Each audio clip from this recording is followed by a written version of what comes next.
Olá, queridos, a paz do Senhor a todos, sejam muito bem-vindos a mais uma Escola Bíblica da Nos Teus Braços. Nós estamos em Lições em Gênesis, tratando das histórias contidas nesse primeiro livro da Bíblia, e tirando as lições, que nos ajudarão a crescer, a desenvolver o nosso caráter, a melhor conhecer o Senhor. E hoje nós vamos falar sobre os testes de Deus. É o tema da nossa lição. Os testes de Deus, usando a história da vida de Abraão.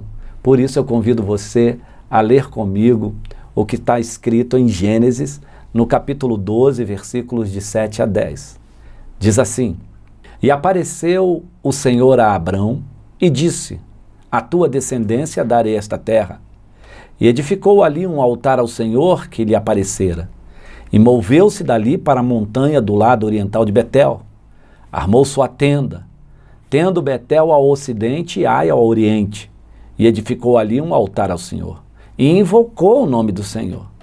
Depois caminhou Abrão dali, seguindo ainda para o sul.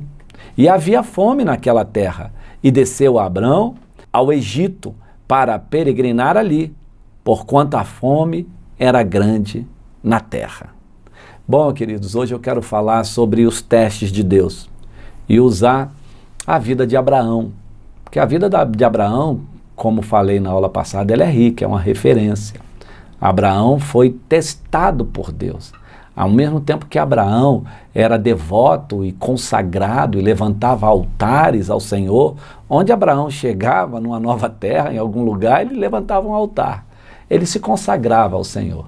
Mas Abraão também foi homem testado por Deus, desaprovado em algumas circunstâncias, mas um homem perseverante, um homem que foi alcançando maturidade. Maturidade não se alcança somente na velhice, se alcança entendendo os testes, as provas, passando por elas e saindo aprovado.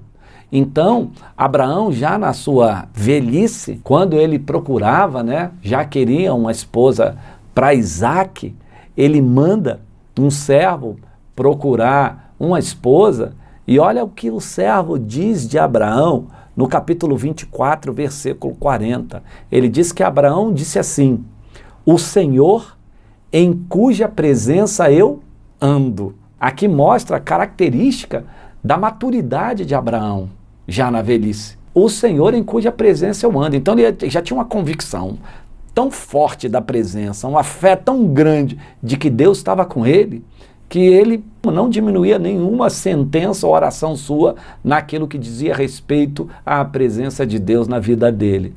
Abraão foi o homem da maior referência na questão de fé. Queridos, a maturidade é um processo, tá? Muitas vezes a gente quer que Deus nos abençoe, Senhor, abençoe os nossos caminhos, abençoa o meu caminho, abençoa a minha vida, mas a marca da consagração e que Abraão deixou expresso é que nós devemos andar com o Senhor nos seus caminhos. Então, não é Deus abençoar o meu caminho, mas andemos com o Senhor nos seus caminhos, nos caminhos dele, porque se eu ando nos caminhos do Senhor, certamente eu o conhecerei mais, certamente eu vou entender e certamente eu vou aceitar qualquer teste, qualquer prova que o meu Deus permitir que eu passe. Os testes ou provas servem para o nosso crescimento, tá? E o nosso crescimento espiritual, ele é contínuo, ele é um processo contínuo de apropriação do caráter de Cristo. Isso é maturidade.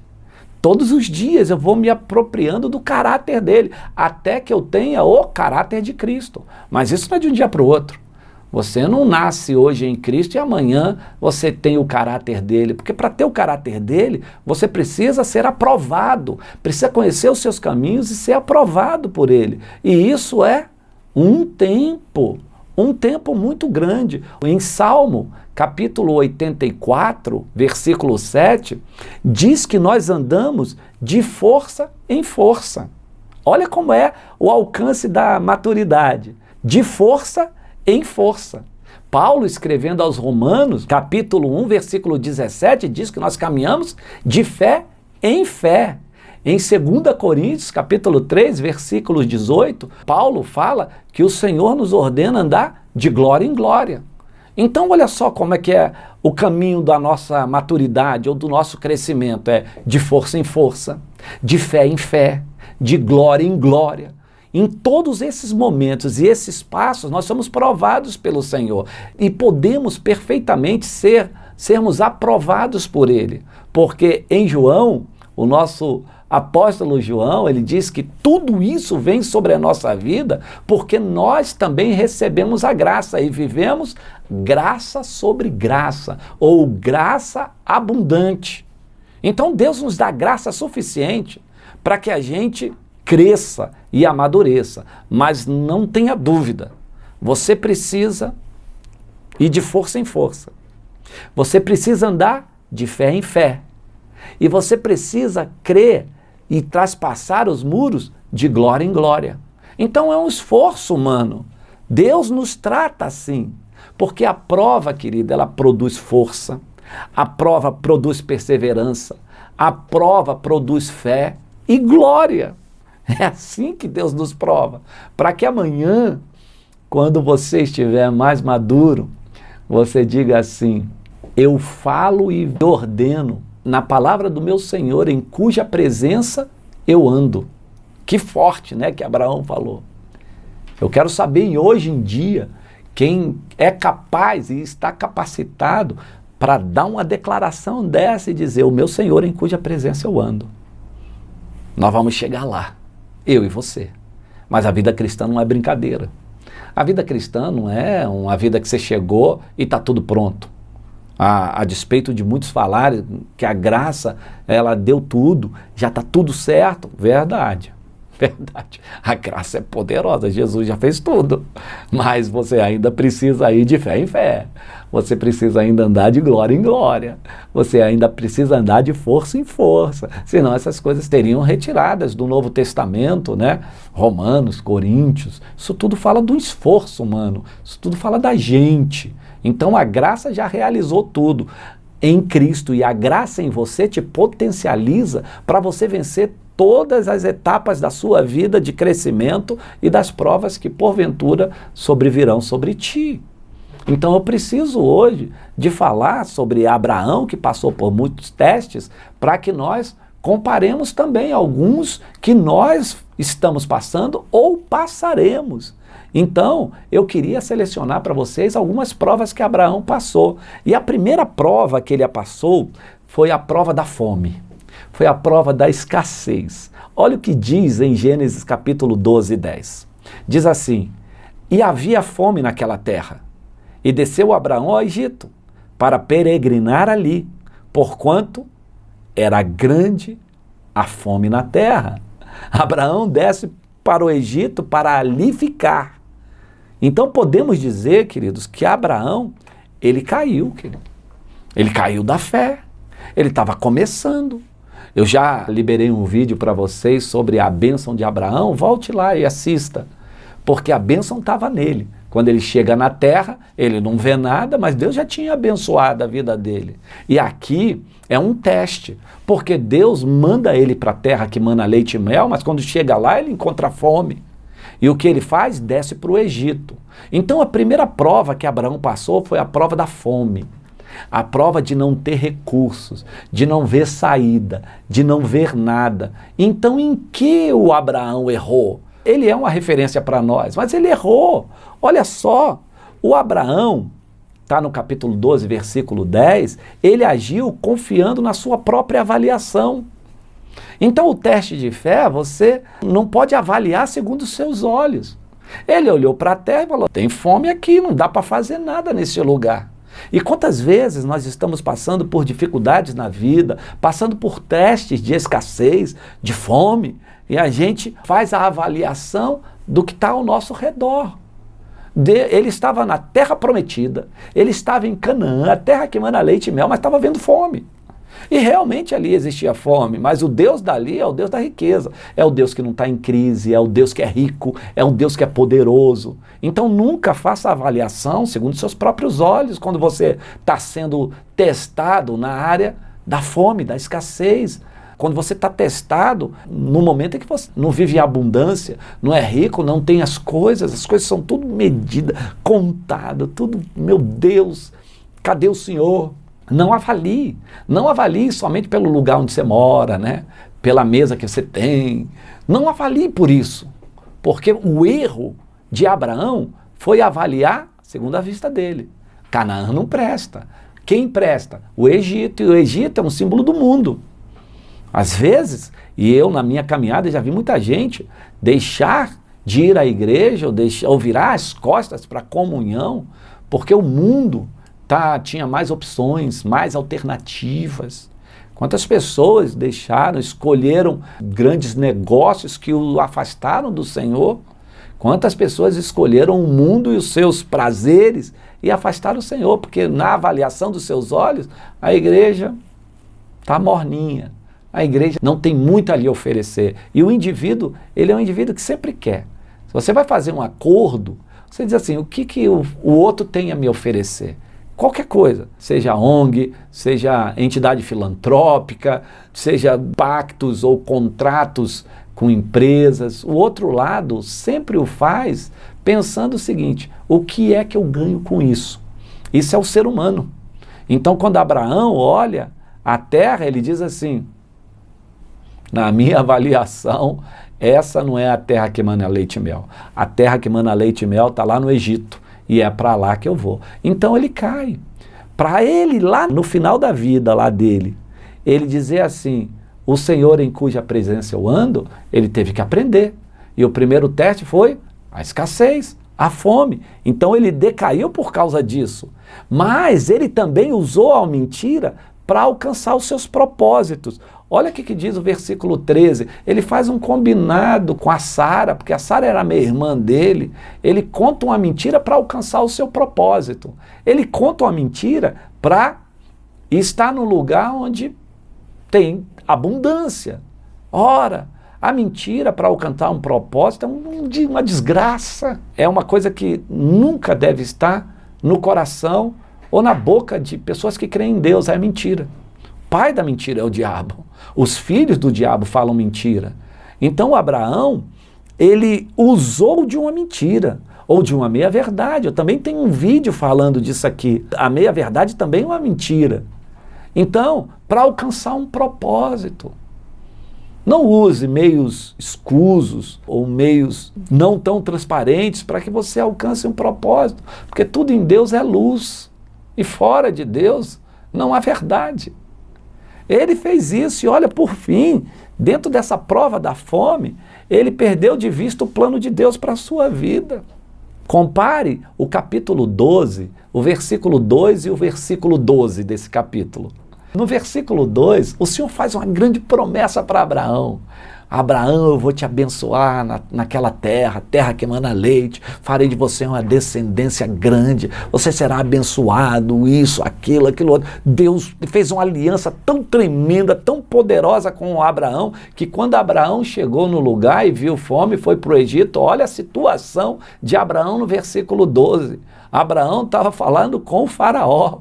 Estava falando assim, olha, eu tive que mentir aqui, sabe por quê? Porque talvez vocês tomassem a minha esposa e preservassem a vida dela e me mataria. Que luta e que condição de vida, do versículo 2 para o versículo 12. Parece que são duas pessoas diferentes. Uma tem uma promessa gloriosa do Senhor, o outro é medroso. O outro está com medo de morrer. Se Deus disse que ia fazer um grande reboliço na vida dele, agora ele está com medo de morrer. Olha o que uma mentira ou o que a perda da visão faz, igreja. Quando você perde a visão, você começa a ter medo de morrer. Sabia que tem gente que tem muito medo de morrer ou que acha que vai morrer logo cedo? Pessoas que não estão com Deus, cara. Que as pessoas que estão com Deus viva, fazendo a sua obra, cheia do Espírito Santo, ela não quer morrer. Ela quer continuar aqui fazendo, apesar de sua alma desejar estar com Deus, né? Como Paulo falava, ó, o morrer para mim é lucro, mas o viver é Cristo. Então as pessoas que vivem com Cristo, elas não querem morrer, mas se morrer é lucro. Elas querem viver, não vivem com medo. Ah, meu Deus, eu vou morrer, Entra no propósito com o Senhor e do Senhor para você ver onde Deus vai te levar. Seja cheio do Espírito Santo e depois me fale se você está com medo de morrer amanhã. Não, pelo contrário, você está planejando, você está construindo, você está desejando o futuro. Mesmo que Deus te leve antes do tempo, mas aí é uma vontade do céu e não sua. Então agora ele está com medo de morrer. Então mente e entrega a sua esposa a Faraó. Gente, Abraão estava no processo de transformação, começando novamente a maturidade. Olha aí, então a primeira prova é a da fome. Abraão não creu que Deus poderia livrá-lo da fome. Se Deus dissera que faria dele uma grande nação, como é que ele estava pensando que ia morrer naquele momento? Queridos, como acontece na fase de crescimento espiritual, nosso homem carnal ainda tem alguma ingerência nas decisões. Todas as vezes que somos crianças e estamos querendo crescer, o homem carnal quer decidir alguma coisa, quer falar algo. Então, olha aqui, ó. Saiu, pois, Abraão do Egito para o Neguebe, ele e a sua mulher, e tudo o que tinha, e Ló com ele, fez as suas jornadas do Neguebe até o Betel, até o lugar onde primeiro estivera, a tenda entre Betel e Ai. Olha, querido, depois que aconteceu esse episódio do Abraão com o Faraó no Egito, sabe para onde Deus mandou ele? De volta para o lugar de onde ele saiu. De volta para o lugar que tinha fome. Ele retorna para lá. O teste da fome é isso. Ou todos os testes diante de Deus. Se você não é aprovado, você volta nele. É um círculo. Às vezes você está num círculo vicioso na sua vida. Deus prova você para você sair desse círculo. Mas se você não é aprovado, meu filho, você volta para ele. Porque até você ser aprovado. Ninguém passa do 9º ano para o 1º ano do 2º grau sem prova, sem ser aprovado. A gente passa de um ano para o outro quando nós somos aprovados, testados e aprovados. Então, se você não foi aprovado, volta para o 9º. Volta de onde você saiu. Então, esse texto que eu li está em Gênesis capítulo 13. Abraão faz o quê? Volta para o mesmo lugar. Para ser provado na fome. E como eu disse num dos primeiros vídeos meus sobre Abraão, ali sim ele jogou a semente na terra, a terra começou a produzir, ele ficou milionário, ele ficou riquíssimo na terra de Canaã. O primeiro teste na vida de quem quer seguir os caminhos do Senhor é a escassez. É prova, é fome. É fome. O segundo teste que Abraão passou é o teste da separação de seu sobrinho. Diz assim, Gênesis 13, versículos 5 e 7. Diz a palavra, Ló que ia com Abraão, também tinha rebanhos, gados e tendas, e a terra não podia sustentá-los para que habitassem juntos, porque eram muitos os seus bens, de sorte que não podiam habitar um na companhia do outro. Houve contenda entre os pastores do gado de Abraão e os pastores do gado de Ló. Nesse tempo, os cananeus e os ferezeus habitavam em suas terras. Ora, esse texto diz que Abraão foi testado para ver se ele teria ou tentaria reter a terra por sua própria força. Então tem uma lição a tirar aqui. O que é reter a terra por sua própria força? Em primeiro lugar, eu disse que Abraão ficou riquíssimo, né? E quem estava com ele? O Ló também ficou rico. E diz a palavra, era tanta riqueza que a terra não cabia para eles. Não dava para andar juntos. Onde eles chegavam, não dava para colocar os gados, os animais, tudo que eles tinham, os servos, as servas. Não dava, por isso teve contenda. Esse lugar é meu, não dá. Eles tinham que se separar. Então, aqui tem a grande lição de Ló com Abraão. Acontece que Ló olhou a campina, toda verdejante, e disse a Abraão, olha, eu quero ir para aquele lado. E Abraão olha para o lado que sobra para ele, e o que ele vê? Escassez. Escassez. Lugar que não tem muita cara de ser um lugar frutífero. Mas ele passou por uma segunda prova, ele já tinha passado pela primeira, a fome, ele não estava no lugar que era uma terra de fome e não prosperou. Agora Deus faz a prova novamente. Então o que acontece? O Ló disse assim, eu vou para onde tem pasto, onde é verdejante, eu posso ir para o lado de lá. E Abraão disse para ele, então vá meu filho, eu fico aqui. Eu fico do lado de cá. Que prova é essa? É não reter a terra. É não achar que as soluções nos lugares que a gente vê. Porque a prova de fé é você ir para um lugar que pode ter escassez, mas na confiança de Deus, Deus vai fazer daquele lugar um manancial, vai trazer riqueza. Então o que ele olha? Para o lugar árido. Aí ele pensa, já passei por isso. É Deus querendo me provar. Deixa eu ir para cá, não vou reter a terra. A promessa era de Abraão. E ele deixou o seu sobrinho escolher o lugar. Por quê? Preferiu escolher Deus. Ló escolheu a melhor parte da terra. Se Deus tem algo para nós, a gente não precisa se defender não, filho. Deus tem algo para nós, deixa Deus encarregar de fazer o melhor para nós. Nos versículos 14 a 17, Deus vem e fala a Abraão que, na verdade, toda a terra seria dele e da sua descendência, mesmo Ló usando uma parte dela. Olha, depois que ele escolhe essa parte, o Deus vem e diz assim, ô Abraão, liga não. Essa, aquela, todo lugar que você estiver olhando, eu dei para você. É herança sua, está emprestada para Ló, está emprestada para aquele povo, mas ela é sua, eu te dei.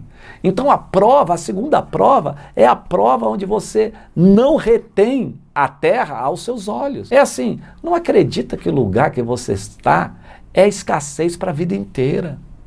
Não acredita que o terreno árido que você vive vai ser assim a vida inteira.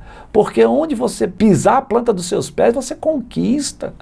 Onde você chega e tem fé em Deus, Deus abençoa o lugar. Ora, você pode prosperar aonde Deus te mandar. Seja no mais rico lugar, quanto mais pobre lugar. Então, a segunda lição é, confie em Deus.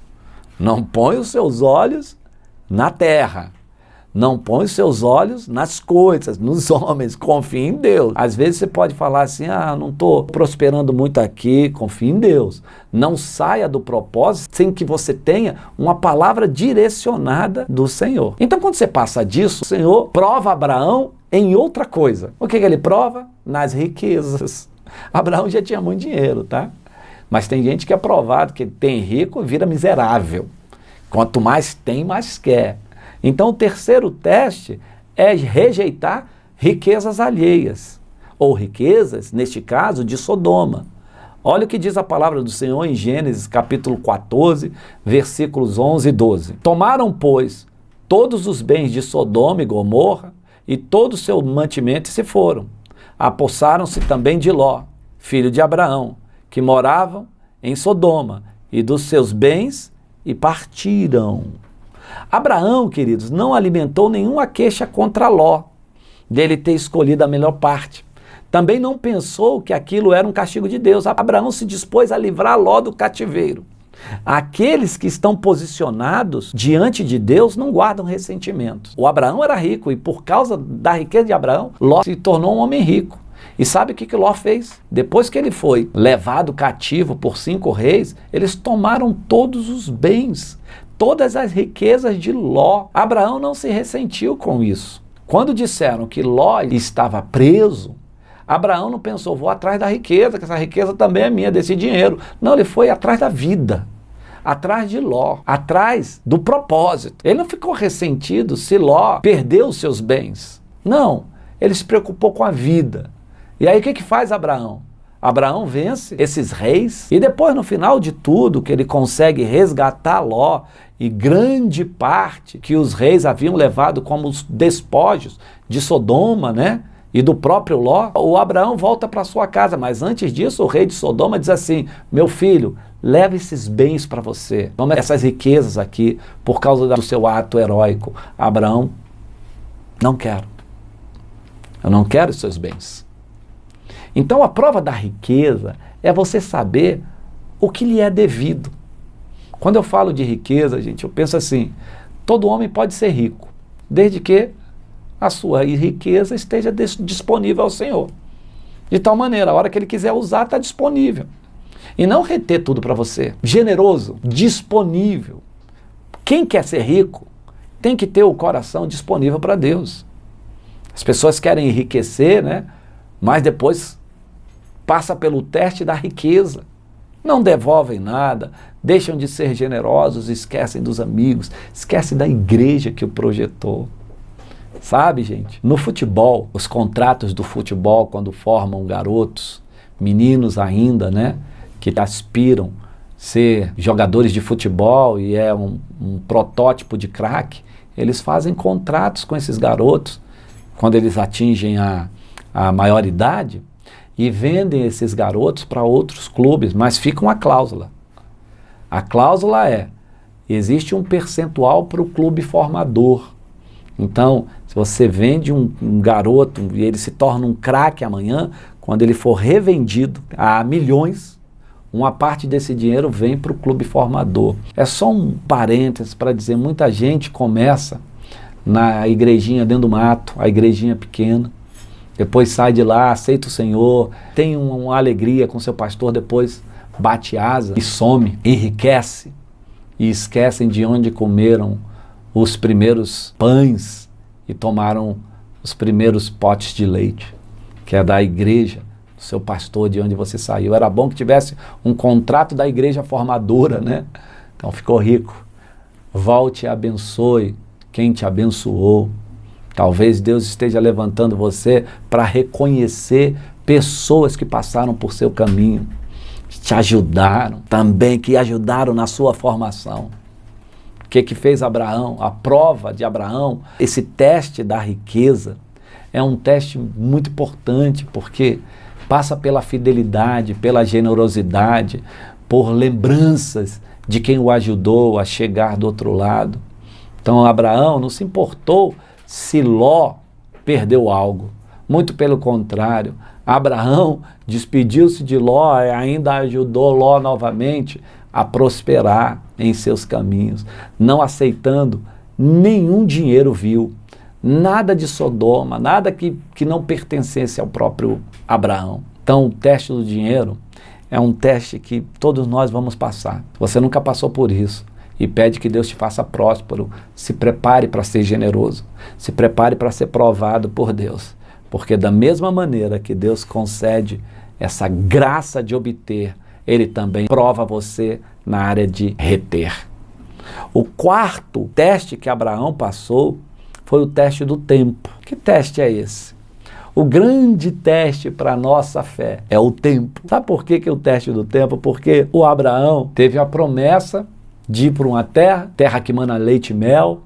Ele teve a promessa de ser pai de filhos, mas quando ele chega na terra, a terra tem fome. E Deus prova ele nesse teste, ele é aprovado, ele começa a plantar. E o tempo para que a lavoura cresça, o tempo para que as coisas se produzam na terra, é um teste de tempo. Mas o maior teste de tempo que Abraão passou foi do filho, né? O Senhor falou que ele teria um filho. E aí o tempo passa. O tempo passa e nada acontece na vida de Abraão. A ponto dele falar, Senhor, eu só tenho aqui o meu servo Eliezer, vou passar para ele a minha riqueza. A ponto de Deus falar com ele que daria um filho para ele. E Sara, sua esposa, fala, vamos ajudar o Senhor, vamos fazer alguma coisa, porque o tempo está passando, eu já sou velhinha, você é velhinho, meu velho. E não chegou essa promessa, eu acho que essa promessa não vem de mim. Então, toma a minha serva para ter um filho, a gente ajuda Deus nisso. E assim foi com Ismael. Não era essa a promessa. O Senhor falou a Abraão, Abraão, vou dar um filho a você, um filho da aliança. Ele já estava com 90 anos, ele ajoelha e diz assim, sim, Senhor, eu já de 90 e tantos anos, minha esposa de 90 e poucos anos, acho que Deus se confundiu nisso. E ele levanta e Deus fala, sua mulher Sara está grávida. E assim foi. E ainda na velhice. E qual era a maior dificuldade, Sara ou Abraão, para ter um filho? Ambos. Talvez mais Abraão, né? Que estava adormecido há muito tempo. Mas o Senhor deu um filho a ele. Então a maior lição, queridos, na vida de quem quer crescer de fé em fé, de força em força, de glória em glória, é o tempo. O tempo traz maturidade. Não adianta colaborar com Deus para nada, deixa Deus trabalhar. A questão já não era se Abraão teria um filho. Quando ele discutiu com Sara, a questão não é se eu vou ter um filho contigo, a questão é a forma que a gente vai dar esse filho. Então, vamos gerar esse filho de uma outra mulher. E assim foi, sabe? Ele fez algo por intermédio dele próprio. Todas as vezes que você faz alguma coisa por intermédio seu, isso se torna carne. Então Ismael, ele veio por esforço humano. Então foi chamado de carne. Mas já Isaac, ele foi o filho da promessa, porque ele não veio de esforço humano. Ele veio de uma determinação de Deus. O esforço que eu digo é de procurar meios de concretizar uma promessa. Não. Deus disse, Deus realizou. Então Isaac é chamado de filho da promessa. Já Ismael é chamado de filho da carne. Todas as vezes que você quer fazer algo para Deus com seu esforço próprio, essa correria intensa para movimentar ou ajudar Deus em alguma coisa, isso é Ismael. É carne, é o teu esforço. Saia disso. Quero terminar essa lição dizendo que precisamos crescer. Então vamos passar pelo teste da fome, vamos passar pelo teste da separação e da escolha, vamos passar pelo teste do tempo, vamos passar pelo teste das riquezas. E isso tudo para te fazer forte, maduro, para que ao final você diga assim: o Senhor em cuja presença eu ando. Isso é divino, mas eu digo a você, tem que ser de força em força. Salmo 84, 7. Ide de força em força. Tem que ter força, tem que ter peito, tem que ter garra para você chegar do outro lado, para você crescer diante do Senhor. Mas Romanos, capítulo 1, versículo 17, diz que tem que ir de fé em fé. Nunca esqueça que você só vai ser aprovado se você tiver fé, meu irmão. Mas ainda tem que é de glória em glória, de poder em poder. Sabe o que é glória? É a bênção usufruída do Senhor, é a presença do Senhor. Todas as vezes que nós estamos num lugar, já viu que você vai numa igreja e que você sente uma unção, o pastor está falando, e você dá um glória, oh glória. Isso é uma manifestação da glória de Deus, da presença, dizer que a palavra está sendo rema, o que está sendo dito, está sendo visto, sentido, percebido, glória em glória. Sabe aquele dia que não está bom para você ir para a igreja, aquele dia que está bom para você ficar em casa, você está choroso, você está cansado, você está enfadado, você está desanimado, vai para a igreja, meu irmão. Vai para o Senhor, porque você vai sair melhor. A Bíblia diz que é de glória em glória. É de glória em glória. Leia 2 Coríntios, capítulo 3. É de glória em glória, é a glória do Senhor. Onde que você vai buscar glória? Entre os irmãos na igreja. Então, se você estiver desanimado, estou desanimado esse ano, é a pandemia, sabe, está tudo errado, vai para a oração, vai para os pés do Senhor, vai ouvir uma palavra, de repente você vai ver Deus nessas pessoas, você vai sentir Deus na palavra, você vai sentir Deus no ambiente e você vai dar um glória, vai dizer de glória em glória. E de tudo, se você não se sentir potente, porque está sendo provado ou testado por Deus, saiba de uma coisa: nós temos recebido graça sobre graça. Isso quer dizer, não sobrevirá provas, testes sobre a tua vida que você não possa suportar. Que todo teste, ele tem como intuito a perseverança para te amadurecer, para te fazer um homem ou uma mulher de Deus. Então, queridos, que o Senhor, em cuja presença nós andamos, nos abençoe rica e abundantemente. Deus te abençoe.